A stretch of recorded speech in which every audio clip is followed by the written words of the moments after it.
Ar lėlės atsikratėjai? Žinoma, netrukus išeisite laisvėn, ponia Epermetai. Tai gal kas nors pabando mane sustabdyti. Labas, tai Aleksas. Tik įdomu, ar gavai mano žinutės? Beprotiškai tavęs pasilgau. Liaukis. Aleksai, kaip miela, kad užsukai. Ar jūs nedraugaujat? Nesikalbėjom visą savaitę. Jessica, turi svečią? Dabar netinkamas laikas. Tai tik Aleksas. Susimatysim. Žinoma. Dano žaislų magnatas Filipas Epermintas bus paleistas, nes dingo visi prieš jį surinkti įkalčiai.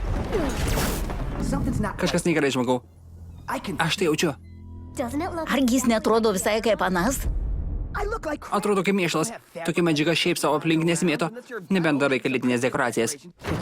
Man tai gera diena. Turim būti ten, kai jis išeis. Na, kokia vieta?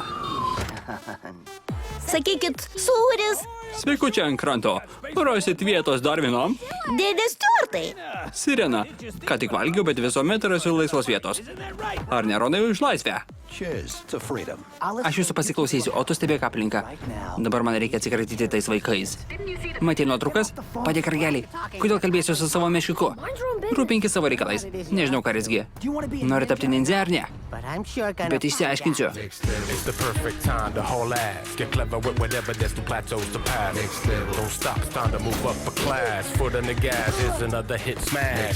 Kuo super velnias? Esi visiškas šiknius. Mes vykdom misiją. Keista, kad kas kart suskamus telefonu, tu tai pamiršti. Tu esi blogas draugas, o tu blogas ninja. Padauginkit iš 10 nevykėliai. Languotas ninja 2. Įdomutės. Gal galite ištepti mano nugarą kremu? Atsilyginsiu to pačiu.